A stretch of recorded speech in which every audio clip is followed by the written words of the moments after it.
விழித்துளியின் வணக்கங்கள். இன்னைக்கு ஒரு முக்கியமான ஒரு அப்டேட்டு என்னன்னு பார்த்தீங்கன்னா, காலேஜ் அசிஸ்டன்ட் ப்ரொஃபசர்ஸ். ஸோ இதில் 2025 டிஆர்பி போர்டு வெளியிடப்பட்ட இந்த நோட்டிஃபிகேஷனுக்கானது 2708 வேக்கன்சிக்கானது தேர்வு எழுதி அதற்கான ரிசல்ட் எப்போ வரும் அப்படிங்கிற காத்துக்கிட்டு இருக்கக்கூடிய இந்த நிலையில் உயர்நீதிமன்றம் ஒரு தீர்ப்பு கொடுத்திருந்தாங்க. இந்த தீர்ப்பை நடைமுறைப்படுத்தும் போது இதுல இந்த மாற்றுத்திறனாளிகளுக்கு அவர்களுக்கான வாய்ப்பினை எப்படி உருவாக்கப்பட வேண்டும்? ஏன்னா மாற்றுத்திறனாளிகளுக்கு ஏற்கனவே 2024 ஒரு டிஆர்பி 4000 வேக்கன்சி டிஆர்பி நோட்டிபிகேஷன் வெளியிட்ட போது அப்ப இருந்த அந்த வேக்கன்சியும் அடுத்து 2025 2708 வேக்கன்சிக்கான இந்த நோட்டிபிகேஷன் வெளியிடும் போது அப்ப இருந்த வேக்கன்சியும் பெரிய அளவிற்கு ஒரு வேரியேஷன் இருந்துச்சு இல்லையா?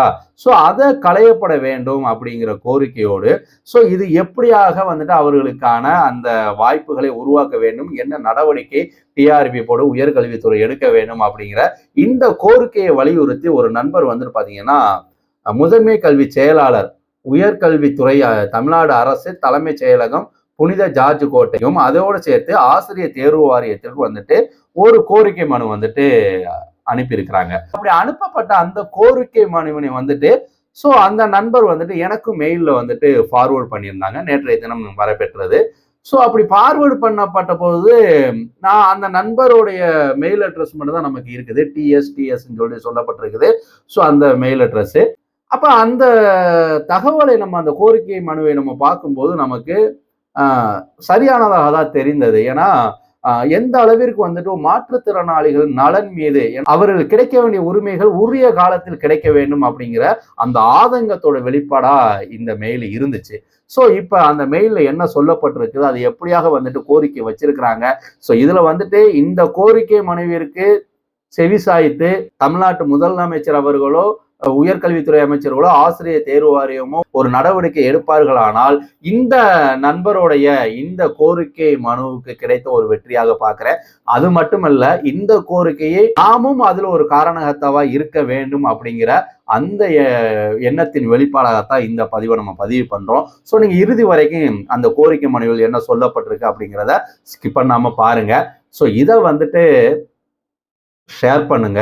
ஏன்னா கோரிக்கை மனு வச்சாச்சு. இந்த பிடிஎஃப் கூட நான் டிஸ்கிரிப்ஷனில் கொடுக்குறேன். ஸோ இது செல்லும் போது மாற்றுத்திறனாளிகளுக்கு கிடைக்கக்கூடிய வாய்ப்புகள், ஸோ அந்த வாய்ப்புகள் அவர்களுக்கு உரிய காலகட்டத்தில் அவர்களுக்கு கிடைப்பதற்கு ஒரு வழிவகை செய்யப்படும் அப்படிங்கிற ஒரு நம்பிக்கையில தான் இந்த பதிவினை நீங்க ஷேர் செய்வது மூலமாக ஸோ இந்த பதிவு சென்றடையக்கூடியவர்களுக்கு முழுமையாக போய் சென்றடையும் அப்படிங்கிற ஒரு நம்பிக்கையில தான் நான் இந்த பதிவினை நான் இந்த பதிவு பண்றேன். சரி, வாங்க என்ன அந்த பதிவுல சொல்லப்பட்டிருக்கு அப்படிங்கிறத பார்ப்போம்.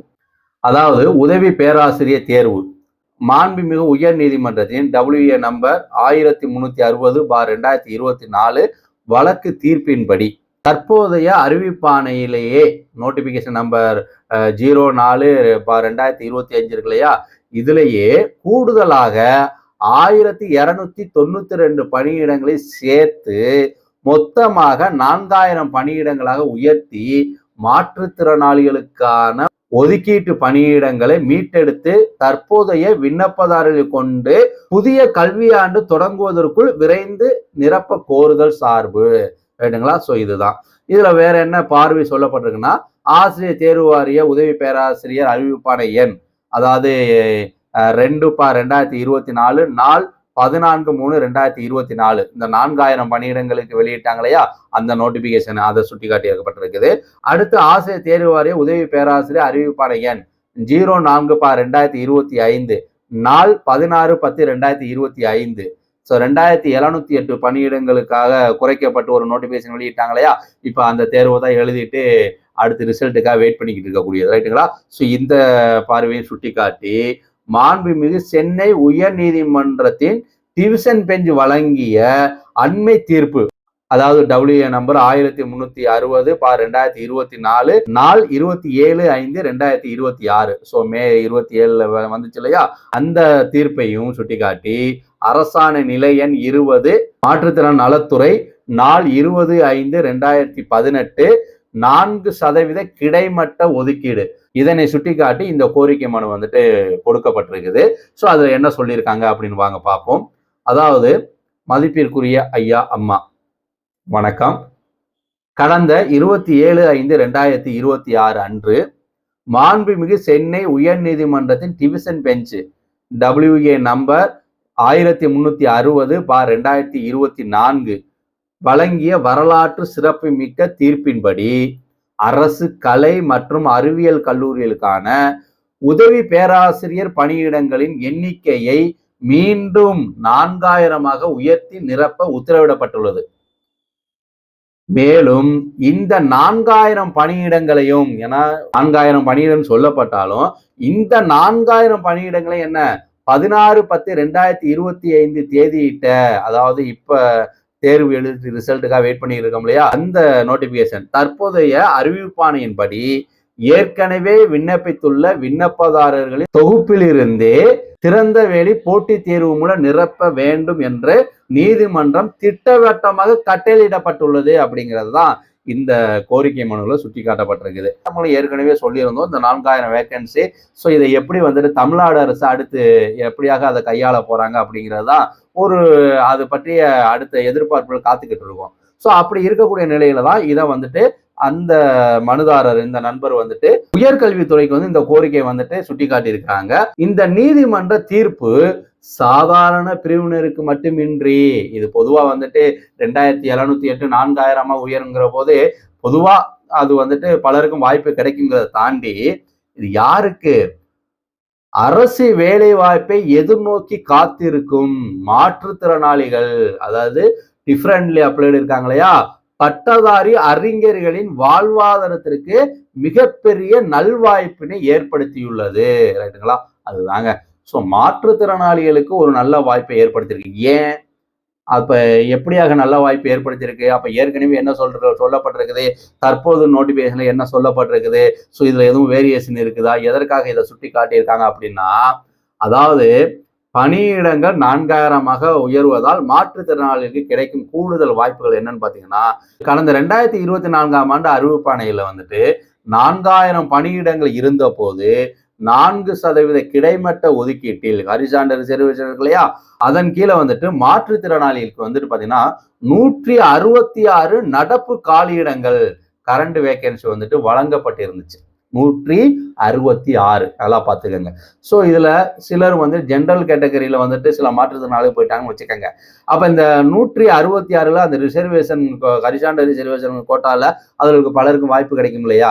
ஸோ அந்த 166 வேகன்சி, ஆனால் இந்த 2025ஆம் ஆண்டு காலி பணியிடங்கள் வெளியிட்டாங்களே 2708, அப்ப வந்துட்டு பாத்தீங்கன்னா குறைக்கப்பட்டுருச்சு.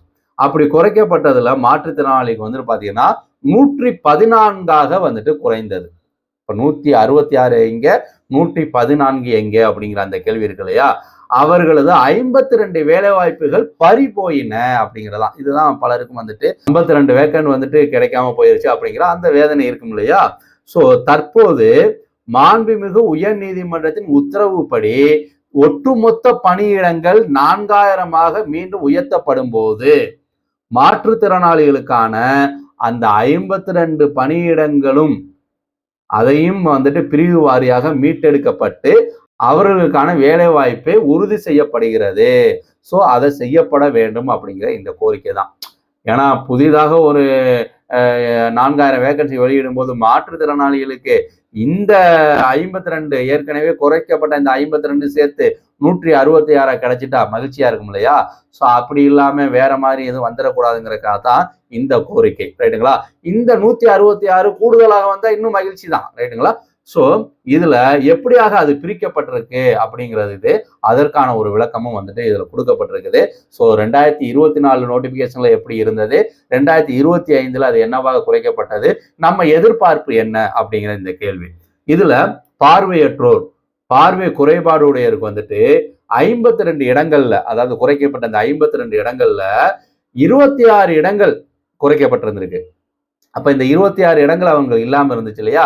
இப்ப வந்துட்டு இந்த 26 இடங்கள் கிடைச்சிச்சுன்னா இவங்களுக்கு ஒட்டுமொத்தமா 78 இடங்கள் வந்துட்டு அதிகரிக்கும் அப்படிங்கிறதா. யாருக்கு? பார்வை குறைவுடையவர்களுக்கு 78 இடம் கிடைக்கும். அடுத்து செவித்திறன் குறைவுடையவர் இருக்காங்க இல்லையா, அவங்களுக்கு வந்துட்டு 39 இடங்கள். ரைட்டுங்களா? இந்த 39 இடங்கள்ல 16 இடங்கள் வந்துட்டு குறைக்கப்பட்டிருந்துச்சு. அதை சேர்த்தா 55 இடங்கள் வந்துட்டு இவர்களுக்கு அதிகரிக்கும் அப்படிங்கிறது தான் இந்த எதிர்பார்ப்பு. அடுத்து எல்டி, அதாவது இயக்க குறைபாடுடைய தசை சிதையுற்றோர் இருக்காங்க இல்லையா, இந்த கைகால் ஊனமுற்றோர்கள், இவர்களுக்கு வந்துட்டு 15 இடங்கள் தான் இப்ப இருக்குது. இதுல 6 இடங்கள் அந்த குறைக்கப்பட்டது, அந்த 6 இடங்கள் கொடுக்கப்பட்டா 21 இடங்களாக வந்துட்டு இவர்களுக்கு அதிகரிக்கும். ரைட்டுங்களா? அதே போல எம்டி, அதாவது பல்வகை குறைபாடு உடையவர் இருக்காங்க இல்லையா, அவர்களுக்கு வந்துட்டு பாத்தீங்கன்னா இப்ப 8 இடங்கள் இருக்குது. இதுல குறைக்கப்பட்ட 4 இடங்களும் சேர்ந்தா 12 இடங்கள் வந்துட்டு அவர்களுக்கு அதிகரிக்கும். ஸோ ஆக மொத்தம் பாத்தீங்கன்னா மாற்றுத்திறனாளிக்கு வந்து நடப்பு பணியிடங்கள்ல 114 இடங்கள், அதுல 50 இடங்கள் சேர்த்து 166 இடங்களாக அதிகரிக்கும். ரைட்டுங்களா? ஸோ இந்த எதிர்பார்ப்பு தான். அப்ப அந்த 52 இடங்கள் நமக்கான வாய்ப்புகள் கிடைக்கும் போது பலருக்கும் வந்துட்டு இந்த முறையே வந்துட்டு ஒரு வாய்ப்பு கிடைக்கும் அப்படிங்கிற அதை வலியுறுத்தி தான் இந்த கோரிக்கை மனு வந்துட்டு கொடுக்கப்பட்டிருக்குது. இதுல தேர்வு முடிவுகள் மற்றும் நேர்காணல வந்துட்டு விரைந்து முடிக்க வேண்டும் அப்படிங்கிற இந்த கோரிக்கை வைக்கப்பட்டிருக்குது. பணியிடங்களின் எண்ணிக்கை 4000 அதிகரிப்பது, தகுதி வாய்ந்த 166 மாற்றுத்திறனாளி பேராசிரியர்களின் தமிழக கல்லூரி கல்வி பணியிடங்களில் நேரடியாக பங்களிக்க வழிவகுக்கும். எனவே உயர் நீதிமன்ற தீர்ப்பை செயல்படுத்துவதில் இனி எந்தவித நிர்வாக தேக்கமும் இருக்கக்கூடாது என பணிவன்புடன் வேண்டுகிறேன் அப்படின்னு சொல்லிட்டு இந்த கோரிக்கை மனு வந்துட்டு அந்த நண்பர் சுட்டி காட்டியிருக்கிறாங்க. இதுல கோரிக்கைகள் பொதுவா தாழ்மையான ஒரு விண்ணப்பம் என்னவா இருக்குது அப்படின்னு பாத்தீங்கன்னா, மாண்புமிகு உயர் நீதிமன்றின் தீர்ப்பை முழுமையாக அமல்படுத்தும் வகையில் உயர்கல்வித்துறையும் ஆசிரியர் தேர்வு வாரியமும் இணைந்து கூடுதல் சேர்க்கை அறிக்கை தற்போதைய தேர்வு செயல்முறையோடு, அந்த நோட்டிபிகேஷன் 4/2025 இருக்கு இல்லையா, இதுலயே இந்த விடுபட்ட 1292 பணியிடங்களையும் உடனடியாக இணைத்து பாடவாரியாகவும் மாற்றுத்திறனாளி பிரிவு வாரியாகவும் திருத்தப்பட்ட காலி பணியிட பட்டியலை வெளியிட வேண்டும் அப்படிங்கிறத சுட்டிக்காட்டி, முடிவுகள் வெளியீடு மற்றும் நேர்காணல் 4000 பணியிடங்களின் புதிய கணக்கீட்டின் அடிப்படையில் எழுத்து தேர்வு முடிவுகளை மிக விரைவாக வெளியிட்டு மாற்றுத்திறனாளிக்கான தகுதி பட்டியலுடன் நேர்காணலை உடனே நடத்திட வேண்டும் அப்படிங்கிற இந்த கோரிக்கையை வந்துட்டு வைக்கப்பட்டிருக்குது. காலக்கெடுவிற்குள் பணி நியமனம் வரவிருக்கும் புதிய